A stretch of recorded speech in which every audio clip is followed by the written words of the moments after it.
तीसरे सत्र की शुरुआत करते हैं। जब हम जेंडर जैसे मुद्दे पर काम करते हैं, हिंसा वाले मुद्दे पर काम करते हैं, तो आप जिन लोगों के साथ काम कर रहे हैं वो भेदभाव से ग्रसित है, हिंसा से ग्रसित है, ऑलरेडी विक्टिम है, सर्वाइवर्स है, तो उनके मानसिक स्वास्थ्य के लिए, और आप क्योंकि ऐसे लोगों के साथ काम कर रहे हैं जो जिन्हें आपकी मदद चाहिए, तो उनके मानसिक स्वास्थ्य और अपने मानसिक स्वास्थ्य के बारे में आप क्या सोचते हैं? क्या आपने कभी कोई तरीके अपनाए हैं ताकि उनके मानसिक स्वास्थ्य के लिए मदद मिले? आप जो इतना डिफिकल्ट काम कर रहे हैं, क्या आप अपने मानसिक स्वास्थ्य के लिए कोई काम करते हैं? क्या रणनीति अपनाते हैं? क्या आपके पास वो स्पेस मिल पाती है या बिल्कुल नहीं मिल पाती, या आप किसी तरीके का सपोर्ट देखते हैं? और जैसे कि अभी पिछले 2 सत्रों में चर्चा चली जेंडर और हिंसा को लेके और चुनौतियों को लेके, उसको ही आगे बढ़ाते हुए मानसिक स्वास्थ्य पर हम बात करेंगे। पर मानसिक स्वास्थ्य को लेके बात करने से पहले जो हमारा अपना सोच है, अपना जो हम काम कर रहे हैं जिनके बीच में, उन महिलाओं के लिए, उनके मानसिक स्वास्थ्य के लिए कभी कोई किसी भी तरह की बात समाज में नहीं है। किस उनके मानसिक, एक तो उनके स्वास्थ्य को लेके एक बहुत बड़ी चुप्पी है, उनके अंदर भी चुप्पी है, और महिला के स्वास्थ्य को लेके तो परिवार में कोई सोचता भी नहीं है।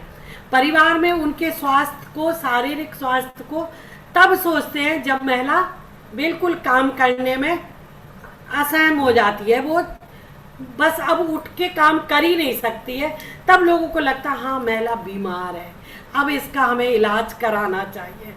और जब तक वो काम करती रहेगी घर के घरेलू काम, उसको कोई बीमार नहीं समझता है। ये खुद महिलाएं बोलती हैं, और ये सब खुद हमने खुद भी देखा इतने साल के कामों के साथ में। अब इसके साथ ही सवाल आता है मानसिक स्वास्थ्य। जब हम इतना भेदभाव और इतनी दोयम दर्जे की चीज़ों से अपनी जिंदगी को निकलते हैं बाहर, तो निश्चित ही हम मानसिक रूप से अस्वस्थ हो जाते। हमारे मन के अंदर बहुत सारे सवाल होते, बहुत सारी जिज्ञासाएं होती हैं। जैसे ही जैसे लड़की बड़ी होती है और वो देखती है कि हमारे घर में हम और हमारा भाई, हम दोनों के साथ कैसे अलग तरह का व्यवहार हो रहा है। वो देर रात तक बाहर खेल सकता है, वो लड़कों के संग मारपीट कर सकता है, वो जब जो चाहे कर सकता है, जब जो चाहे खर्च कर सकता, जब जो चाहे खाना खा सकता, उसको हर तरह की आज़ादी है। और उसी घर में हम हैं, और हमें क्यों नहीं है वो उस तरह की आज़ादी? हमारे साथ हर चीज़ में भेदभाव और हर चीज़ का अंतर क्यों है? तो इसको लेके बहुत सारे सवाल, बहुत सारी जिज्ञासाएं उसके मन के अंदर होती है, और उनको रखने के जगह कहीं नहीं होती है। थोड़ा बहुत सवाल या थोड़ी बहुत जानकारी वो अपनी माँ के साथ शेयर करती है कि मैं क्यों नहीं खेल सकती हूँ बाहर देर तक, या मैं किसी के साथ क्यों नहीं, लड़कों से दोस्ती क्यों नहीं कर सकती हूँ। तो उसको गलत तरीके से समझा के चुप करा दिया जाता है। नहीं, तुम लड़की हो, तुम्हें लड़की के ही साथ खेलना है, वो लड़के हैं, वो कुछ भी कर सकते हैं। तो इस तरह का मानसिक रूप से एक उसका जो मानसिक विकास हो रहा है वो एक अलग तरीके से होता है, और उस शुरू से ही उसके मन में हो जाता कि नहीं, हम लड़की हैं, हमें अलग वैसे ही रहना है जैसे ये पुरुष प्रधान समाज कह रहा है, जैसे घर के पुरुष लोग कह रहे हैं, हमें वैसे ही रहना है। और वो अपने सवालों को अपने मन में दबा लेती है, अपनी इच्छाओं को अपने मन में दबा लेती है। कितनी सारी लड़कियों के साथ हम जब अभी आज के समय में मीटिंग कर रहे हैं, पूछते हैं कि आपको किस कलर का कपड़ा पहनना पसंद है, आपको क्या पहनना पसंद है, तो लड़कियों के पास कोई जवाब नहीं होता। ग्रामीण स्तर की बात हम कह रहे हैं, क्योंकि उनको तो जो ला दिया गया वो उन्होंने पहन लिया। जो उन्हें पता है तुम लड़की हो, इतने तक तुमको फ्रॉक पहनना है, फिर तुम्हें सूट पहनना है, फिर तुम्हें साड़ी पहनना है, उसके अलावा। अब चूंकि लड़कियां थोड़ा बाहर निकलने लगी, पढ़ाई में आगे बढ़ रही हैं, मीटिंगों से आगे बढ़ रही हैं, मोबाइल और टीवी और कंप्यूटर के द्वारा जानकारी ले रही हैं, तो कुछ वो अब बात करना शुरू किया। ठीक है, तो इन सारी परिस्थितियों को हम इसलिए आपके सामने अभी रख रहे हैं कि जब इस तरह की माहौल हमारे चारों तरफ होगा कि तुम्हें जो बताया जाए तुम्हें बस वही करना है, तुम्हें अपने मन से कुछ नहीं करना है, ना तुम्हें अपने पसंद से रहना है, ना तुम्हें अपने पसंद से काम करना है, तुम्हें अपने मन की चीज़ों को बिल्कुल भी बाहर नहीं निकालना है।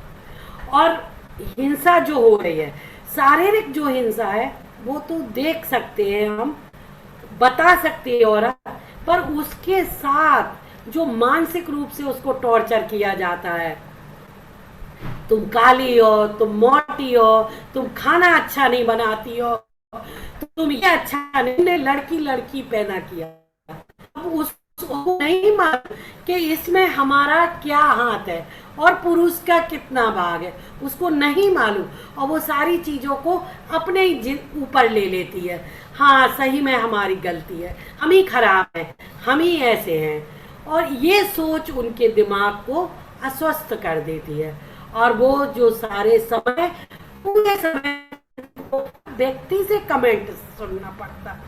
जब मीटिंगों में औरतों के साथ समूह संगठन में बात करते हैं तो औरतें कहती ये तो आम बात है, हम कितना भी अच्छी काम खाना बनाएं, नहीं तुम अच्छा काम नहीं करती, तुम टाइम से नहीं करती, तुम ऐसे नहीं रहती, तुम बच्चों को नहीं, जैसे कि सारा कुछ पूरा परिवार की जिम्मेदारी औरत की है और पूरा ताने भी सुनना है, तुम दहेज नहीं लाई हो, और तुम मतलब क्या क्या उन औरतों ने हमारे लोगों के साथ शेयर करती हैं। तो ये जो पूरा मानसिक उनके अंदर आ जाता है, पीड़ित हो जाती है वो, और उनकी खुद की भी सोचने समझने की शक्ति बिल्कुल खत्म हो जाती है। वो कहती अच्छा हम आएंगे कि नहीं आएंगे, हम उनसे पूछ लेंगे।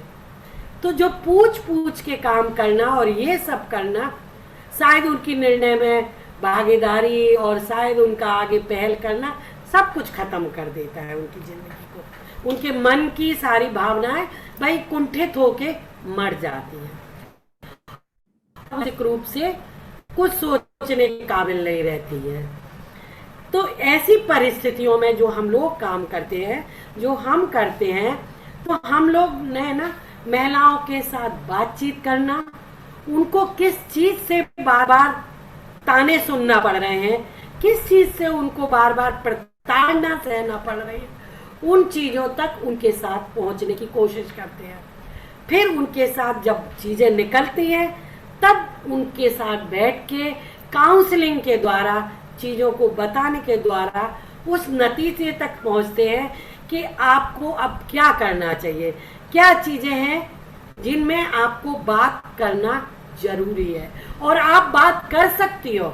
उनके अंदर हिम्मत बढ़ाना, उनके टूटे हुए आत्मविश्वास को फिर से जागृत करना कि आपने जो अपने अंदर हम कुछ नहीं है, हमारी जिंदगी है, जब तक जीना है तो जीना है, बाकी कोई बात नहीं।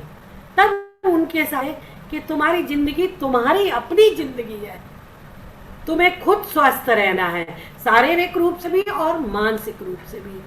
और उसके लिए हम उनके साथ समय समय पर मीटिंग करते हैं, समय समय पर बात करते हैं और उनके ऊपर होने वाली मानसिक जो हिंसा है उसके कारणों को समझते हैं, जिससे वो महिलाएं पूरी तरह प्रताड़ित हो रही हैं, वो क्या कारण है, और कोशिश करते हैं कि महिलाएं उस चीज को पहचाने, सक्षम बने, सशक्त बने और खुद से पहल करें, खुद से आवाज उठाएं। कितनी सारे हमारे ग्रुप की महिलाएं हैं, हमारे साथ काम करने वाली हमारी टीम की 2 महिलाएं हैं जो इस हद तक पहुंच गई थी कि अब हमको सुसाइड कर लेना चाहिए, अब हम नहीं झेल पाएंगे। और कितने सारे ऐसे उदाहरण हैं हमारे बीच में। लेकिन जब वो उन्होंने उस चीज को समझा, उस चीज से निकली, तब फिर आज वो एक अपनी जिंदगी जी पा रही है। क्योंकि आदमियों को तो आदमी पुरुषवादी सोच के लिए सबसे बड़ा तरीका होता है उनके चरित्र पर लांछन लगाना, और चरित्र एक ऐसी चीज है औरतों के लिए कि वो कहती है अब कुछ नहीं, अब इन्होंने हमारे कैरेक्टर पर सवाल उठा लिया, अब हमें जिंदा रहने से कोई मतलब ही नहीं, और वो अंदर अंदर घुलने लगती है। जिसका उनसे कुछ लेना देना नहीं होता है, और वो सिर्फ आदमियों को, पुरुषवादी सोच को, अपनी चीज़ों को हल करना होता है। हकीकत में उनका कुछ ऐसा होता है, जब हम उस तह तक पहुंचते हैं, उस महिला के साथ बैठक करते हैं, बातचीत करते हैं, तब फिर वो उस चीज़ को समझती है और फिर उसका विरोध करना शुरू करते हैं और जवाब देना शुरू करते हैं। तो हमें लगता है शारीरिक स्वास्थ्य के साथ मानसिक रूप से स्वस्थ होना बहुत आवश्यक है। अगर महिला, लड़कियां मानसिक रूप से स्वस्थ होंगी, मानसिक रूप से चीज़ों का निर्णय ले पाएंगी, अपनी जिंदगी को अपने तरीके से जी पाएंगी, तभी वो एक सशक्त रूप से अपने समाज में अपनी पहचान बना पाएंगी। इसके लिए हम लोग बहुत तरीके अपनाते हैं। बहुत सारे ऐसी जगह हैं जहां उनको जाने के लिए मना किया जाता, बहुत सारे पब्लिक स्पेस है जो नहीं जाना है। अब उनके अंदर एक डर बिठा दिया कि वो वहाँ कैसे जा सकती हो तुम, वो लड़के जा सकते, वहाँ आदमी जा सकते। तो उन सारे डर को, उन सारी चीज़ों को ख़त्म करना और महिलाओं के लिए उनको मानसिक रूप से संबल और ताकत और हिम्मत देना, और वो सब ग्रुप में हो सकता, संगठन के द्वारा हो सकता, इस तरह की चर्चाओं में होता है। और इस तरह की चर्चाओं के द्वारा हम उनके साथ काउंसलिंग करके, उनको समझा के, और समाज में और पुरुषवादी जो सोच है, पितृसत्तात्मक जो व्यवस्था है, जेंडरगत जो भेदभाव है, उसके कारण जो हिंसा है, उस पर समझ बनाने की बहुत बहुत ज़रूरत है। और हम सब इस तरह के स्वास्थ्य, महिला हिंसा, मानसिक हिंसा से कभी ना कभी प्रताड़ित होते हैं, लेकिन फिर वो उससे निकलते हैं बाहर। तो यही कोशिश हम करते हैं। और ये कोविड का जो सिचुएशन आया अभी पिछले 1-1.5 सालों में, तो इसका बहुत ज़्यादा व्यापक असर महिलाओं की जो मानसिक स्थिति है उसके ऊपर में पड़ा है। क्योंकि सिचुएशनल अगर हम खुद को भी देखते हैं तो इतने नकारात्मक चीजें में, इतने चीजें पहले से इतना जटिल चीजें थी महिलाओं के साथ में, और साथ साथ में जो कोविड हुआ वो और ज्यादा जटिल बना दिया है चीजों को। तो एक तो जो स्ट्रेस का लेवल है वो पहले से इतना सारा रहता है, इतना प्रेशर रहता है फैमिली का, समाज का और भी चीज़ों का। तो उसके अलावा जब एक अलग आकस्मिक चीज़ें होती हैं तो बहुत सारी प्रेशर बढ़ता है। जैसे कि जो अभी घर का जो सिचुएशन था, घर में जो काम करने का दबाव था, जब कोविड हुआ तो सारा भार जो है वो महिलाओं के ऊपर में पड़ा। बहुत सारे लेबर तबके के, मजदूर तबके की भी महिलाएं थी जिनके ऊपर काम का बोझ होता है, जो घर चलाती हैं, घर डेली मजदूरी करती हैं और घर चलाती हैं।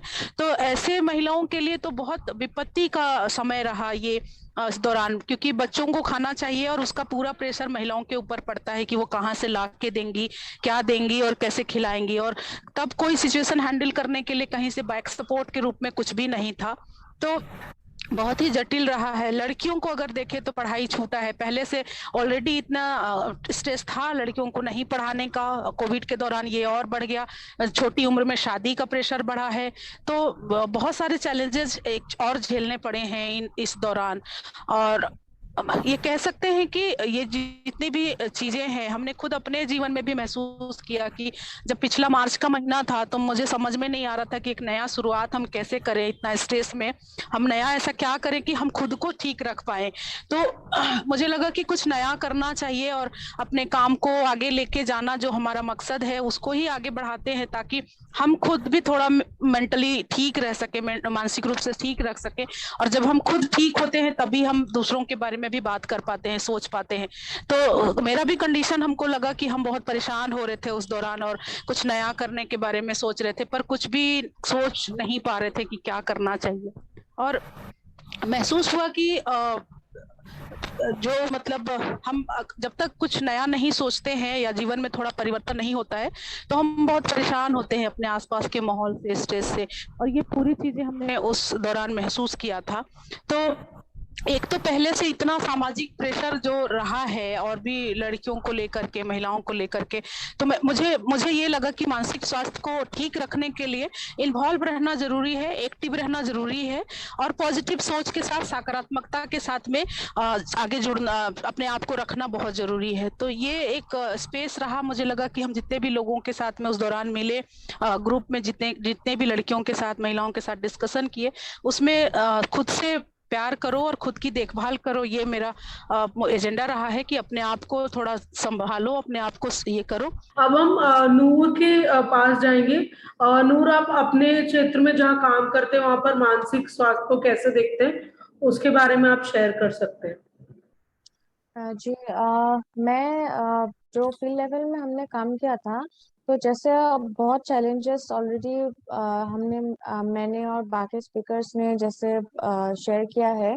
तो सबसे पहली बात तो हमें ये लगा कि जैसे खुद दीदी लोग ने हमको बोला है कि हम लोग तो आज है, तो आफ्टर सम टाइम हम लोग तो वहां से चले जाएंगे, लेकिन गांव में तो उन लोगों को ही रहना है। कि अगर आज हमने कुछ नया कुछ स्टार्ट कर दिया, कि वो लोग उनको एक होप दिया कि आप निकल के आइए, डोमेस्टिक वायलेंस के ऊपर आप कंप्लेन कीजिए, लड़ाई कीजिए, आवाज उठाइए, बट उनका ये हमेशा ये क्वेश्चन रहा है कि हम लोग तो वहां का मतलब परमानेंट नहीं है, हम लोग वहां से चले आएंगे, तो बट वहाँ उन लोगों को तो वहां पे ही रहना है।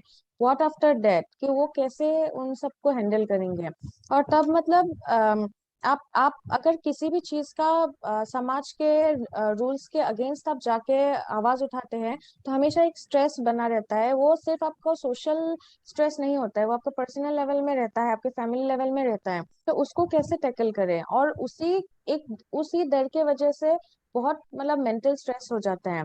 तो हमने इसीलिए ये कोशिश किया कि कैसे गांव के महिला अपने आप में ही एक सपोर्ट ग्रुप बनाए, कि हम रहे या ना रहे, उस एरिया में काम करे या ना करे, कि वो अपने बीच में ही कैसे अपने प्रॉब्लम्स को सॉल्व करे, और नॉट ओनली कि शेयर करे, बट उनको कैसे अप्रोच करे, कैसे सॉल्व करे।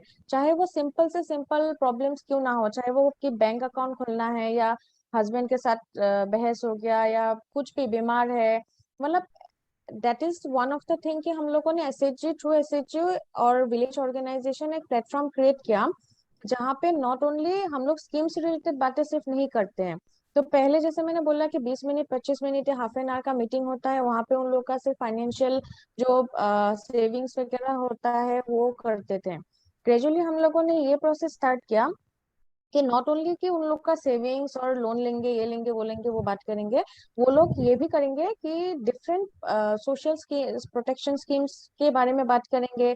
अलग अलग जो भी है, मतलब क्या आप स्कीम्स वगैरह वो बात करेंगे, but also they will talk about their share about their own problems. और अगर ऐसा भी हुआ है कि जैसे मैंने पहले भी एक एग्जांपल शेयर किया है, ये दूसरे गांव में भी ऐसा है कि विलेज ऑर्गेनाइजेशन में जैसे एक एसएचजी में 10 महिला है मिनिमम, तो आपका अगर 10 एसएचजीज मिला के एक व्यू होता है, तो आपको like 1000 women are already there. तो कि अगर एक गांव में एक बार, तो एक ऐसा एग्जांपल है कि एक दीदी को घर से रात के 10-11 बजे घर से बाहर निकल गया, क्योंकि हस्बैंड मतलब पी के आए थे, he was drunk and he started beating and she was just thrown out. तो दैट वेरी मोमेंट वो दीदी जो थी, वो जाके अपने अपने जो मेंबर्स थे, वीओ के जो प्रेसिडेंट एंड सेक्रेटरी होते हैं, उनके पास गए, जाके बातचीत किया, और बाकी पूरा मतलब जो जितने भी महिला थे गांव के, वो विलेज ऑर्गेनाइजेशन में थे, तो वो आके उनको सपोर्ट किया। एंड उनका ये पॉइंट था कि she was very much sure कि मैं अगर उनके पास जाऊंगी तो उनको किसी ना किसी घर में तो फर्स्ट ऑफ ऑल उनको एटलीस्ट उस रात के लिए हेल्प मिल जाएगा। एंड ऑल्सो दैट अगर मतलब ऐसा था कि पूरा मतलब जितने भी 80 to 100 दीदीज थे, वो लोग पूरा मतलब रात 10 बजे से लेकर सुबह तक उनके जो आंगन है वहां पे डटे रहे, मतलब बैठे रहे। पुलिस बुलाया सुबह को, पुलिस क्योंकि रात को बुला मतलब प्रॉब्लम था, वो नहीं बुला पाए, और पुलिस मतलब इतना मतलब बहुत कैजुअली लेते हैं, ये सब चीज होता रहता है, आप कितना बार मतलब एंट्री करोगे, कितना बार रिपोर्ट करोगे, उस टाइप का था। तो जब पूरा even those women went to the police station, और वो पुलिस स्टेशन के बाहर भी मतलब स्ट्राइक करके बैठे हुए थे जब तक उन्होंने एफआईआर मतलब रजिस्टर नहीं किया. So this is a kind of support we were actually trying to create, कि ऐसा नहीं है कि हमने कुछ बोलने के लिए बोल दिया उनको, हम चले आए हैं and what is the process.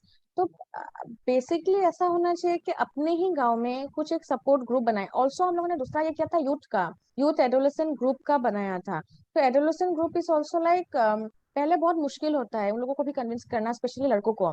तो एक ऐसा था कि जब ऐसे पहले तो हम लोगों ने लड़कों का अलग लड़कियों का अलग बनाया था, बट अभी जितना मुझे पता चल रहा है कि अभी वो मर्ज भी कर रहे हैं. So it is very good that even those young men are trying to understand कि महिलाओं को या उनके माँ जो बीमार होते हैं, पहले होता है कि महिला कहाँ बीमार होते हैं, उन लोगों को बीमारी होता ही नहीं है, उस टाइप का था. बट नाउ दे नो कि अगर अपना बहन है या क्या करना है बहन ड्यूरिंग मेंस्ट्रुएशन टाइम में, क्योंकि वहां पे एनजीओस वगैरह जो है पहले जब सैनिटाइजेशन मेंस्ट्रुएशन का अवेयरनेस प्रोग्राम करने जाते थे, it was not very welcoming. But now अभी ऐसा है कि we can see though small small changes. So I think कि मेंटल हेल्थ के लिए it's very important to build a strong support group, not from an outsider, मतलब वो inside community में ही. और हम लोग उनको फैसिलिटेट कर सकते हैं, कैसे कैपेसिटी बिल्डिंग कर सकते हैं, लीडरशिप ट्रेनिंग्स वगैरह देके वो कर सकते हैं. और दूसरा जो अपने प्रोफेशनल लेवल में मैं बोलना चाहूंगी कि this is really challenging sector. So it is very important to have a support group for us also. It might be our own organization also. क्योंकि मुझे ये फील होता है कि मैं जब ऑर्गेनाइजेशन में थी, there was only one girl, one other women there. तो हम लोगों का क्या प्रॉब्लम होता था, हम खुल के शेयर नहीं कर पाते थे. ऐसे भी बहुत टाइम में था कि we were having menstruation camp हो रहे थे, पेन हो रहा था, फिर भी स्कूटी चला के बारिश में जाना पड़ रहा था. बट एटलीस्ट मतलब we should get that forum even organisation level में. फिर हम लोगों ने ही वो एक स्टार्ट किया जो अभी भी चल रहा है कि मतलब जो टीम लीडर होता है, he will sit with the everyone in the team and ये डिस्कशन होगा. एंड हम लोगों ने ये स्टार्ट किया कि हम लोग इस तरह का मतलब फॉर्मल इनफॉर्मल मीटिंग्स करेंगे मंथ में एटलीस्ट 2 बार. एक तो फॉर्मल जहाँ पे आपका पूरा प्रोफेशनली वाइज डिस्कस होगा, और एक इनफॉर्मल जहाँ पे as a person we would know each other, किसका क्या बैकग्राउंड है, क्या प्रॉब्लम है, क्या ये इश्यूज है. If you are going through any mental stress, if you are going through any anxiety, वो डिस्कस करेंगे in a very informal over a cup of chai और समथिंग, ऐसे करेंगे. और third thing which I feel is very important, जैसे इस type का forum जो आप लोगों ने ऑर्गेनाइज किया है, like bringing in people from different regions. तो जैसे आज बहुत बहुत सारी चैलेंजेस का पता चला है कि बहुत सारे कैसे उन लोगों ने हैंडल किया है, कैसे टैकल किया है. तो ऐसा भी, क्योंकि अब मैंने जितना देखा है कि apart from one two main gender oriented trainings, हमेशा ऐसा होता है कि अलग किसी चीज का डिजास्टर मैनेजमेंट या किसी चीज का ट्रेनिंग होता है, उसमें बीच में हाफ एन आवर या 15 मिनट्स का जेंडर का कुछ एक पीपीटी डाल देते हैं, बस हो गया, मतलब कि हम लोगों ने जेंडर का कर दिया है. So that is not that, मतलब you should give a platform also. और ये प्लेटफॉर्म तो लाइक इस तरह का इनिशिएट से ही आएगा कि लोग कहाँ से क्या डिस्कस करेंगे, मतलब you should have a platform कि हमें भी कोई सुने, not in a very PPT mode वाला या फॉर्मेट दिखा के ये डिफरेंस है, ये ऐसा है, मतलब what your experiences, what stress you are going through. क्योंकि मेरे साथ भी ऐसा बहुत बार हुआ है, specially last year I was in the verge of like giving up, quitting. मतलब मैं खुद नहीं सोच पा रही थी कि मैं क्या करूँ, कहाँ करूँ. And at that point supporting someone else in a grassroots level was totally like questionable, because I was not even able to support myself. और मैं सबसे बड़ा चैलेंज मेरे लिए ये था कि मैं अपनी प्रोफेशनल लाइफ के बारे में I was not able to discuss with my family, neither I was able to discuss with my friends, क्योंकि ज्यादातर दे वर इन्वॉल्वड इन इधर फर्दर हायर एजुकेशन, पीएचडी वगैरह में हो या टीचिंग में हो, उन सब में थे. और मैं जब भी कुछ बोलने की कोशिश करती हूँ तो वो लोग यही बोलते हैं कि तुझे तो बोला ही था पहले कि तू वहां पे मत जा काम करने के लिए, वो तेरे लड़कियों का नहीं है, वो वहां पे मत जाओ. आई मीन वो और ज्यादा डिस्करेजिंग होता है कि फिर इन बिटवीन मैं लास्ट ईयर एक एक टाइम के लिए मैंने ये भी सोचा कि did I take a wrong decision in my life by joining the development sector. अभी मैं मतलब वापस आ भी नहीं सकती हूँ। I can not think about a different sector also, experience wise हो या मतलब there were so many questions. So and thankfully there were one or two friends from my own organization, last organization, जिनको मैं कुछ कुछ share कर सकती, because they were also going through the same. We didn't come up with any solution, but at least we got that कि हाँ ये problem उसको भी हो रहा है, ये प्रॉब्लम इसको भी हो रहा है, और हम समझने लगे कि this is a genuine problem. ये हमको फ्रस्ट्रेशन होगा क्योंकि we are trying to solve others problem. So it is very important for us to be happy ourselves, then only we can make others happy, or at least try to. So ये बहुत बड़ा एक मेरे लिए learning भी था। And मतलब हम जैसे सब अलग अलग ऑर्गेनाइजेशंस एंड स्टेट से भी आ रहे हैं, तो maybe further we can also think about communications and such kind of platforms where we can come across and share our views and ideas and perspectives. So मुझे इतना ही बोलना था। जब हम मानसिक स्वास्थ्य की बात करते हैं तो हमें लगता है कि शायद अब मानसिक स्वास्थ्य पे बात होने लगी है।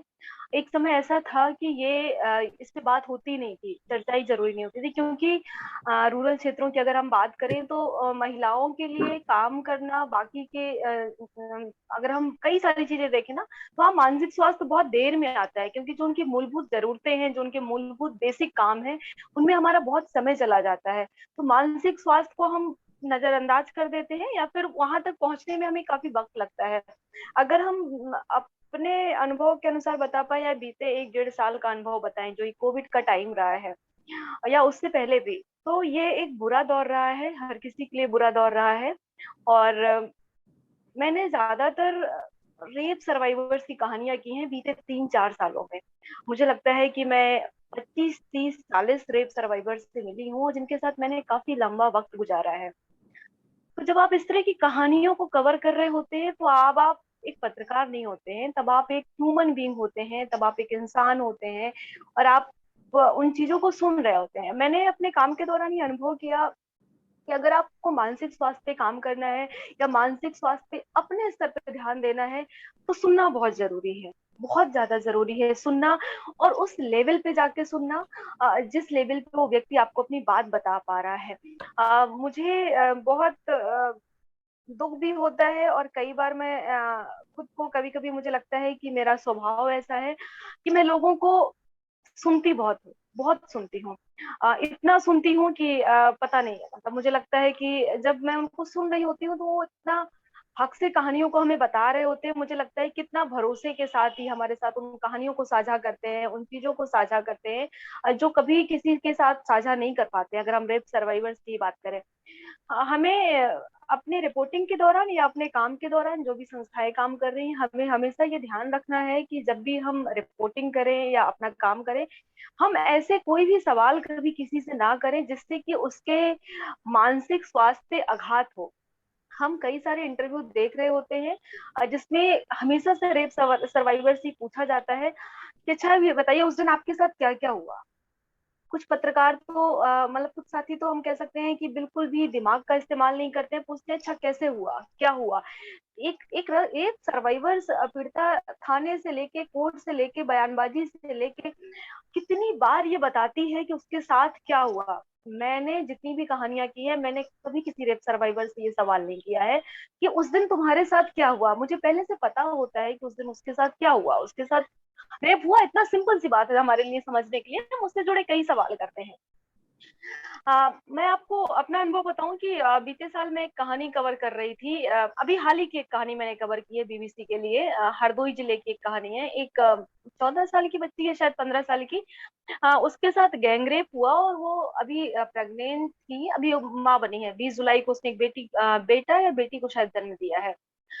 तो वो बच्ची, जब मैं उससे मिलने गई तो घर वालों से मैंने बात कर ली, सबसे बात कर ली। जब मैं उस लड़की से मिलने गई ना, तो वो बोल नहीं रही थी कुछ भी, बहुत चुपचाप थी। मैंने उससे बस ऐसे उसको उसके मतलब उसको हक किया और उसके ऊपर बस जस्ट ऐसे हाथ फेरा। मैंने कहा बताओ ना क्या मतलब, तुम ठीक तो हो ना, तुम्हें क्या दिक्कत परेशानी है, क्या तुम्हें क्या मुश्किलें आ रही हैं, अभी बच्चा पैदा हुआ है, कैसे तुम इनको हैंडल कर रही हो, घर के लोगों को क्या सपोर्ट है। मैं अक्सर रेप सर्वाइवर से अकेले में बात करती हूँ ताकि मैं परिवार से अलग उनके जीवन को समझ पाऊँ। परिवार तो कहता है कि हम बहुत सपोर्ट करते हैं, पर अगर जब आप अलग से बात करते हैं तो बहुत सारी चीजें निकल के आती हैं।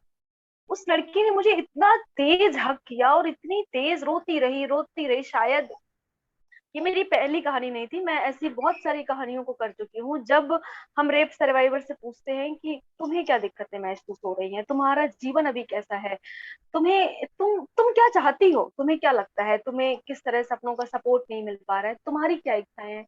लड़कियां मतलब उनको लगता है कि पहली बार शायद किसी ने उनसे वो बात की है जिनसे जो उनसे कभी किसी ने नहीं पूछा। हमेशा से जब भी उनसे कोई मिलता है यही पूछता है कि उस दिन तुमने क्या, तुम्हारे साथ क्या हुआ, तुम तो ऐसी हो ही, क्योंकि समाज के तानों से गुजर रही होती है कि तुम्हारे साथ ही क्यों हुआ, मेरे साथ ऐसा क्यों नहीं हुआ।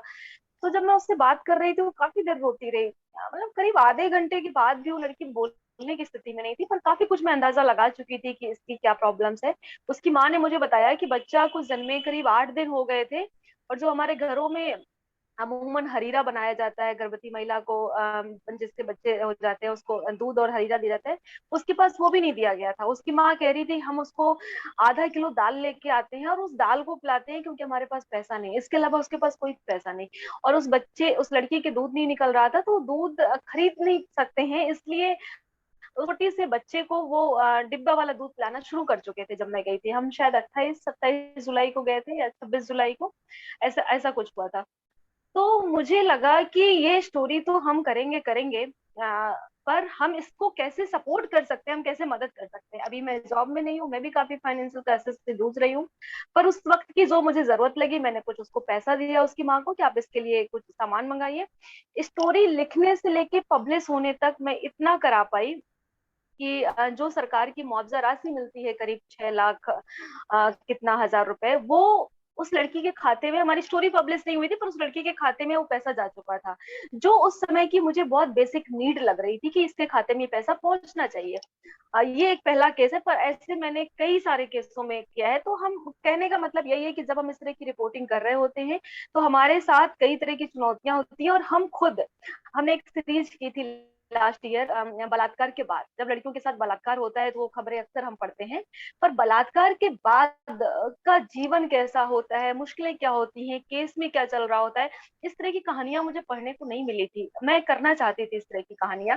ये आइडिया मुझे आया कि एक 12 साल की बच्ची माँ बनी थी, मैंने उसकी स्टोरी कवर की। और जब मैं जहाँ पे उसकी डिलीवरी हो रही थी, जब मैं वहां पहुंची ना, वो लड़की बस चीख रही थी, चिल्ला रही थी, तो उसकी चीखें मुझे, मेरी झारखंड फिर पोस्टिंग हो गई है उस स्टोरी को कवर करने के तुरंत 2-4 दिन बाद मुझे झारखंड जाना था। झारखंड में मतलब उस लड़की की चीखें मुझे कई बार आती रही, मैंने इस पे एक रिपोर्टर डायरी भी लिखी है कि उस लड़की की चीखें मेरे कानों से अभी तक नहीं गई है, मैं उसको सुन रही थी। तो उस लड़की, जब मैं झारखंड गई, मैं झारखंड से करीब 1.5 साल बाद वापस आई, तो मेरे दिमाग में वो लड़की हमेशा से थी। मुझे, मैं ये जानना चाह रही थी कि उस लड़की का जो बच्चा हुआ वो कहाँ है। वो दलित परिवार की बच्ची थी, 12 साल की बच्ची थी, 5वीं कक्षा में पढ़ती थी, उसका जीवन कैसा है। मैं उस लड़की से मिलकर दूसरी और कहानियों को कवर करना चाहती थी। मैंने करीब 14 से 15 लड़कियों के इंटरव्यू किए और 7 कहानियां लिखते थे। बलात्कार के बाद की सीरीज जो मैंने की, 7 कहानियां लिखते मेरी ऑफिस के लोग अक्सर कहते हैं, जो कहते हैं कि तुमने अपने आप को ऐसा बना क्यों लिया है, मतलब तुमसे जब हम लोग तुम्हें देखते हैं तुम बहुत हमें इंजॉय करते हुए नहीं दिखती हो, लाइफ को बहुत नहीं दिखती हो, बहुत चीजों को मतलब बाकी लोगों से मतलब बहुत मतलब ऐसा लगता है कि तुम हमेशा टेंशन में रहती हो, हमेशा परेशानियों में रहती हो, जबकि ऐसा नहीं है। मैं जब इस तरह की कहानियों को कवर करके निकली थी तो शायद वो एक ऐसा फेज था कि जब भी, आप ये मानिए कि जब हम ये कहानियां कवर कर रहे होते हैं ना, वो पीड़िता तो मानसिक स्वास्थ्य से जूझ ही रही होती है, पर मैं खुद बतौर जर्नलिस्ट बहुत लंबे समय तक उस पीड़ा से जूझ रही होती हूँ, क्योंकि मैं उन कहानियों को सुन रही होती हूँ, मैं रो रही होती हूँ, और ऐसी कई सारी बातें वो मुझे बता रही होती है जब जिनसे हमारा सीधे तौर पे जुड़ाव हो रहा होता है, तो हम खुद को जोड़ पा रहे होते हैं। मैं एक रिपोर्टर से हटके, टारगेट से हटके कि मेरी क्या जवाबदेही है, मुझे शाम तक स्टोरी फाइल करनी है या संस्था को मुझे कितनी स्टोरी देनी है, उससे इतर मैं अपनी जिम्मेदारी निभाने की कोशिश करती हूँ कि अगर मैं इतना आज सक्षम बन पाई हूँ, अगर मैं आज आगे बढ़ पाई हूँ, तो मैं उस पीड़िता की मानसिक स्तर पे किस तरह से मदद कर पाऊँ। तो मैं, चाहे वो कानूनी कानूनी सलाह के तौर पे हो, चाहे उनको काउंसलिंग की बात हो, चाहे उनको वो मुआवजा राशि मिलने की बात हो, मेरे एंड से जितनी चीजें हो पाती हैं मैं करती हूँ। और मैं केस का फॉलो अप करती हूँ, जो कि हमारे संस्थान के या हमारे किसी उसके गाइडलाइन में नहीं रहता है कि आप एक स्टोरी करने के बाद उसका फॉलो अप करो, पर मैं लंबे समय तक उन कहानियों का फॉलो अप करती हूँ, उनके जीवन के बारे में जानने की कोशिश करती हूँ। जब मैंने ये हरदोई वाली स्टोरी की थी, उसके खाते में ऑलरेडी पैसा पहुंच गया था, फिर भी हमारे पास एक व्हाट्सएप ग्रुप है जिसमें मैंने स्टोरी शेयर की, तो एक दो लोग आगे आए, उन्होंने कहा हम सब मिलकर 500-500 रुपए देते हैं, ग्रुप में करीब 50-60 लोग थे, तो काफी पैसा हो जाएगा, नीतू जी आप उस पैसे को पहुंचा दीजिए। तो आप सोचिए कि आप सिर्फ एक कहानी को कर नहीं रहे होते, एक कहानी रहे होते हैं, और उस जीने में जो मानसिक पीड़ा, मुझे लगता है मेरी मानसिक पीड़ा बहुत कम होती है कंपेयर टू इस विक्टिम के। जो वो पीड़िता होती है उसकी मानसिक पीड़ा पीड़ा बहुत एक अलग लेवल की होती है, और ऐसी कई कहानियों में होता है। ये सिर्फ हम इसकी बात नहीं कर रहे हैं, रेप सर्वाइवर्स की बात नहीं कर रहे हैं। तो जब भी आप महिलाओं से बात करें, जब भी आप गाँव में जाएं, तो अपने ओपिनियन शेयर करने, मैं अपना अनुभव ऐसा महसूस करती हूँ, मैं उनको सुनती बहुत हूँ, आपके घर में क्या चल रहा है, आपके परिवार में क्या चल रहा है। यही वजह है कि मेरी एक स्टोरी को कवर करना, कभी मेरी एक स्टोरी 2 घंटे में कवर नहीं होती, कभी मेरी एक स्टोरी 3 घंटे में कवर नहीं होती। मेरी एक स्टोरी, जो भी मैं बहुत सेंसिटिव स्टोरी करती हूँ, आप सोच के चलिए कि वो मैं 3 से 4 दिन लगाती हूँ उसको करने में, मुझे लग जाता है इतना टाइम। मैं वैसी जर्नलिस्ट नहीं हूँ कि मैं फटाफट 4 लोगों से फोन पे बात करूँ और मैं एक स्टोरी फाइल कर दूं, ये मेरे टेस्ट का काम नहीं है। और बीते 1 साल कोविड के टाइम नौकरी छोड़ना, नया काम शुरू करना, शायद ये कहीं ना कहीं इससे कनेक्ट था, क्योंकि हर किसी व्यक्ति की एक अपनी स्ट्रेंथ होती है, और मेरी एक स्ट्रेंथ है सिर्फ ग्राउंड रिपोर्टिंग। इसके अलावा मेरी कोई स्ट्रेंथ नहीं, मुझे कुछ नहीं आता, मैं बिल्कुल नेशनल जर्नलिस्ट नहीं हूँ, मुझे कुछ समझ नहीं आता। पर जब मैं ग्राउंड पे होती हूँ, जब मैं गाँव की लोगों की कहानियां कर रही होती हूँ, खासकर वो कहानियां जब लोग कहते हैं, मतलब मैं ऐसी ऐसी जगह पे पहुंच जाती हूँ जब लोग कहते हैं कि पहली बार उन्होंने पत्रकार को देखा है, तो मुझे लगता है कि शायद जिस उद्देश्य के साथ मैं नौकरी छोड़ के अपना काम शुरू कर पा रही हूँ, मतलब इसका उद्देश्य कभी ये नहीं था कि मैं बहुत नाम कमाऊंगी, लोग मुझे बहुत सराहेंगे। और चमेली देवी पहुंचने तक भी मुझे शायद बहुत लोग नहीं जानते थे कि नीतू नाम की कोई लड़की है जो इस तरह का काम कर रही है, क्योंकि कभी मैंने इस मनसा के साथ, इस सोच के साथ, चमेली देवी तो हमारी पहुंच से काफी दूर का पुरस्कार था कि भारत में हर साल एक महिला को मिलेगा, और नीतू को मिल सकता, मैंने कभी नहीं सोचा था।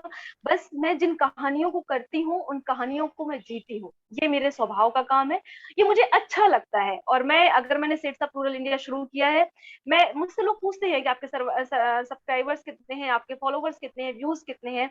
मैं सच कहूँ, मैं किसी दिन मैं दिल से ये लिखना चाहती हूँ, मैं एक वीडियो बना के लोगों को बताना चाहती हूँ, मुझे सब्सक्राइबर्स, फॉलोवर्स, व्यूज से इतर, मैं एक दुनिया को समझना चाहती हूँ, मैं एक भारत को समझना चाहती हूँ। और जिन लोगों को इंटरेस्ट है, प्लीज वो भारत को समझे, बजाय इसके कि हमें ये देखना है कि इसके सब्सक्राइबर्स कितने हैं, फॉलोवर्स कितने हैं, हम उससे कनेक्ट हो पाए। क्योंकि आपके लाइफ का एक ऐसा फेज आता है जब आपके साथ, जब आप एक नाम और एक फेम पे होते हैं तो आपके साथ बहुत सारे लोग जुड़ रहे होते हैं, जब एक आप नाम और फेम पे नहीं होते हैं तो आपके साथ लोग जुड़ नहीं रहे होते हैं। तो हम सबसे यही कहेंगे कि आप आगे बढ़ने के लिए मानसिक स्वास्थ्य, जब हम एक बात जो मुझे बहुत इंपॉर्टेंट है कहनी है स्टार्टिंग में ही, पूर्वी बस 30 सेकंड में लूंगी, कि जब आप ग्राउंड पे जाएं तो आप खुद बहुत एनर्जेटिक होके जाएं। मतलब ऐसा नहीं है कि आप जब जब इस तरह की कहानियां मुश्किल भरी कर रहे हो, या जब आप लोगों से बात कर रहे हो, तो आपका एनर्जी लेवल कभी डाउन नहीं होना चाहिए। आप उन कहानियों को जिए, आप उन कहानियों को महसूस करें। पर जब हमें लगता है कि जब हम अपनी प्रेरणा की कहानी, या जब हम अपने करियर के बारे में लोगों को बताते हैं, अभी भी जब हम किसी को बताते हैं, तो मैं यकीन के साथ कह सकती हूँ कि मैं लोगों में ऊर्जा भर देती हूँ। लोगों को लगता है कि अगर नीतू कर सकती तो मैं क्यों नहीं, मैं उनको वैसे रिलेट करके बताती हूँ। तो आपको अपने ऊर्जा स्तर कभी डाउन नहीं करना है आपको, क्योंकि वो जो अगला व्यक्ति है उसको आपको समझना है, और उसके आपके ऊर्जा को बहुत स्ट्रांग बनाना है। इस सत्र की आखिरी स्पीकर मोना है। मोना, आई अंडरस्टैंड कि सबका समय बहुत हो गया, बट आप अपना 5 मिनट लेकर अपने मानसिक स्वास्थ्य के बारे में बात कर सकती, क्योंकि बहुत सारी चीजें उससे रिलेटेड है। पहले तो मैं, क्योंकि साइकोलॉजिस्ट भी हूँ, मनोवैज्ञानिक हूँ, तो आप सबने जो भी बातें रखी हैं वो सुन के बहुत अच्छा लगा कि जहाँ पे आप लोग काम करते हैं इतना फोकस आपका है मानसिक स्वास्थ्य पे, महिलाओं के साथ और लड़कियों के साथ। हमने भी जो काफी काम किया उसमें मानसिक स्वास्थ्य, क्योंकि मैंने पढ़ाई की है और काम किया है, तो वो हमेशा मेरे दिमाग में रहता है कि इन परिस्थितियों का असर किसी के मानसिक स्वास्थ्य पे क्या पड़ता है।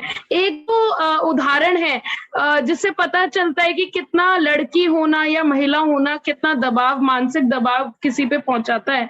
तो मुझे याद है कि 2016 में हम पहली बार इस तरह की वर्कशॉप्स लड़कियों और लड़कों के साथ कर रहे थे, एक कोएड ग्रुप के साथ कर रहे थे, और एक सवाल था कि जहां हम चाहते थे कि वो डिस्कस करें कि बड़े होने की खराब बातें क्या है, क्या आपको कुछ लगता है कि खराब बातें क्या है।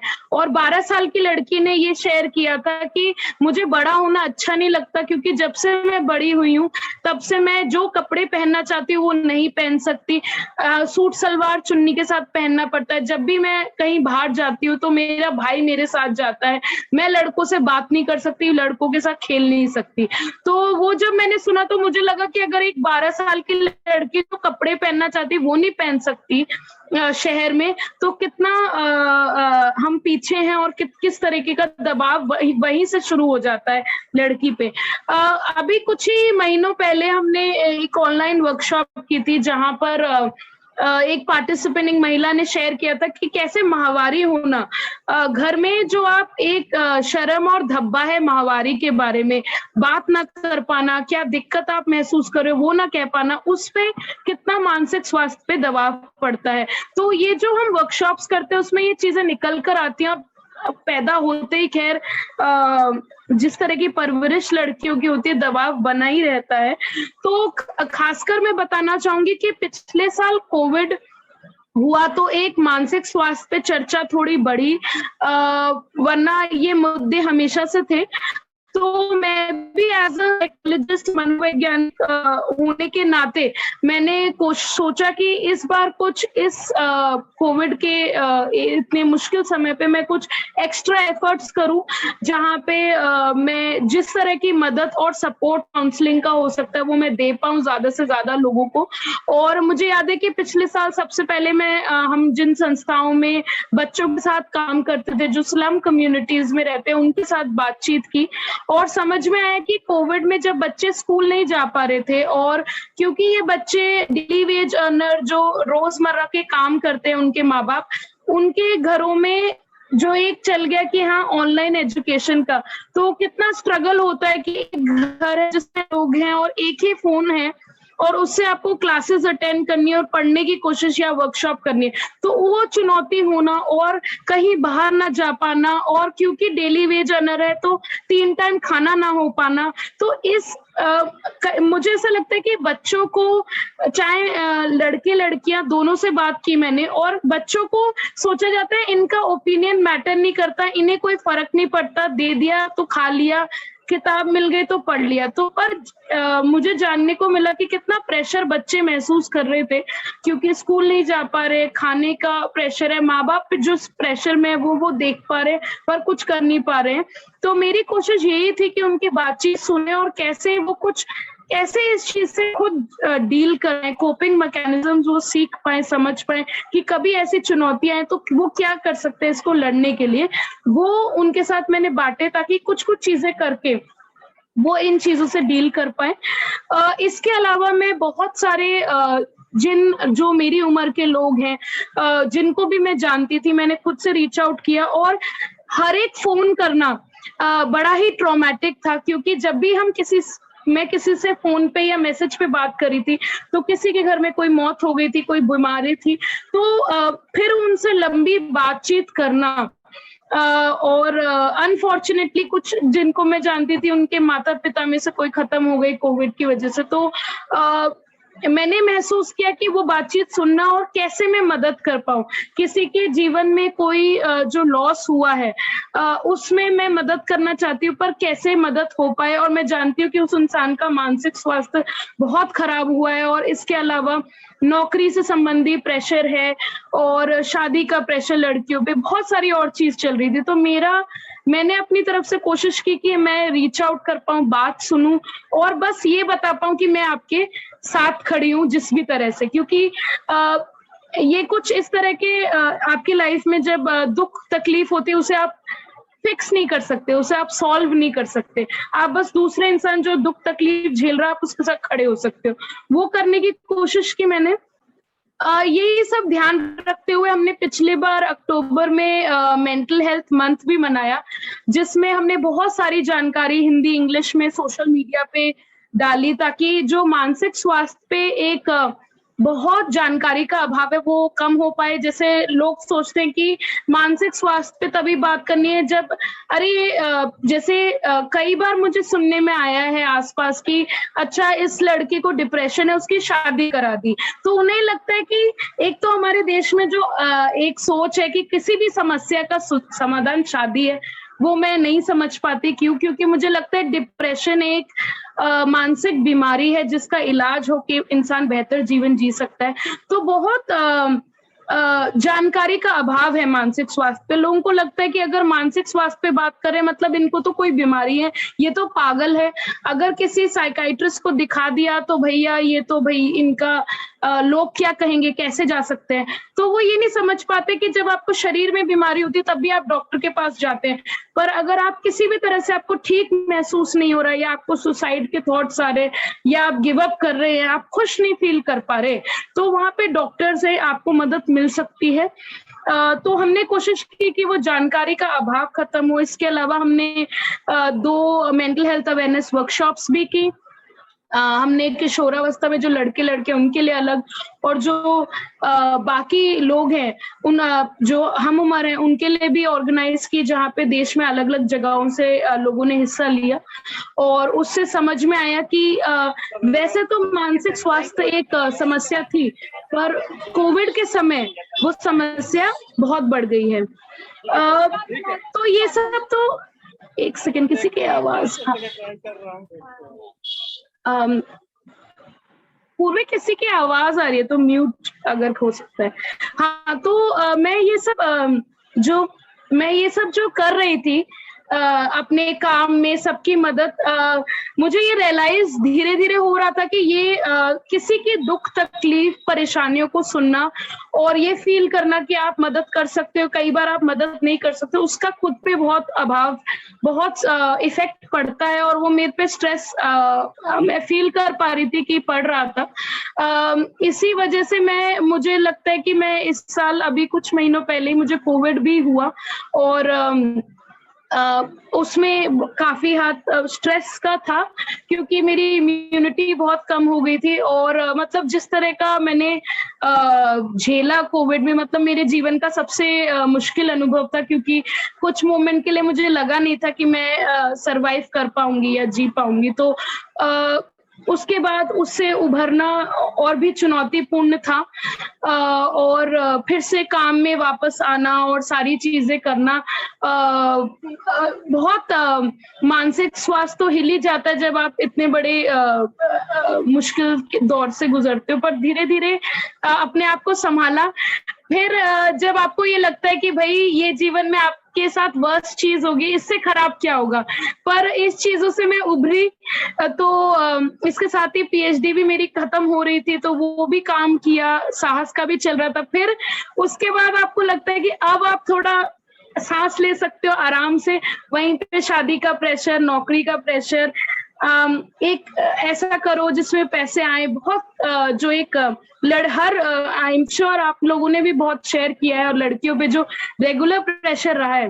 मुझे लगता है कि अपने मानसिक स्वास्थ्य का ध्यान हमें खुद ही रखना होगा, क्योंकि मुझे लगता है आप में से किसी ने ये बहुत सही बोला कि अगर हम खुद खुश नहीं रहेंगे तो हम जिनके साथ काम कर रहे हैं हम वहां कैसे उम्मीद कर सकते हैं कि वो कुछ बेहतर हो पाएंगे, अगर हम थके हुए हैं या उदास हैं या हमें ठीक फील नहीं हो रहा है। तो कुछ कुछ चीजें मैं अपने जीवन में खुद करती हूँ, जिससे कोशिश करती हूँ कि अपना मानसिक स्वास्थ्य बेहतर हो पाए, और मुझे लगता है मैं आप सबसे बांटना चाहूंगी। जरूरी नहीं है कि ये चीजें करके आपको बेहतर महसूस हो, बट मेरे को मुश्किल के समय में मदद होती है, और मुझे लगता है कि अगर आप भी इन्हें ट्राई करें तो शायद आपको भी जिस तरह का स्ट्रेस में हम जी रहे हैं उससे डील कर पाएंगे। तो मुझे ऐसा लगता है कि एक तो मैं हमेशा कुछ सालों से कोशिश की है कि किसी ना किसी तरह के फिजिकल एक्टिविटी, चाहे वो वॉक करना हो, रनिंग हो, योगा हो, मेडिटेशन हो, कोई ऐसी चीज जिससे आपकी बॉडी माइंड थोड़ा रिलैक्स हो, वो मैं करती रही हूँ। डायरी लिखना मुझे बहुत पसंद है वैसे भी, पर स्पेशली जब बहुत दुख तकलीफ होता है और ऐसा लगता है कि कोई बात मैं कुछ कर नहीं पा रही हूँ, कोई बात समझ नहीं पा रहा है और मैं इससे पता नहीं कैसे निकलूंगी, तो मैं डायरी, फ्री राइटिंग बोलते हैं इसे, मैं बस डायरी उठाती हूँ और पेन पकड़ती हूँ और मैं लिखती रहती हूँ।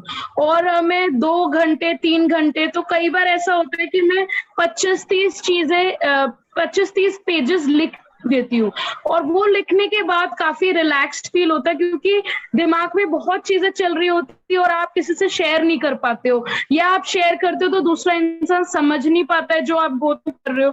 तो वो लिख के मुझे काफी बेहतर महसूस होता है। एक पॉजिटिव सेल्फ टॉक, एक जो चीज है जो मैं जब वर्कशॉप्स में भी लोगों से बांटती हूँ, जो खुद भी मेरे लिए हेल्प, क्योंकि में कुछ बदलाव लाने में काम कर रहे हैं, तो इसमें कई बार थकान महसूस होती है और ऐसा लगता है कि हम इतना अच्छा कर रहे हैं पर उतना सपोर्टेड फील नहीं होता या अप्रिशिएटेड फील नहीं होता कि हम इतना अच्छा कर रहे हैं, कुछ सही कर रहे हैं, पर इतनी तकलीफ और मुश्किलें क्यों आ रही है।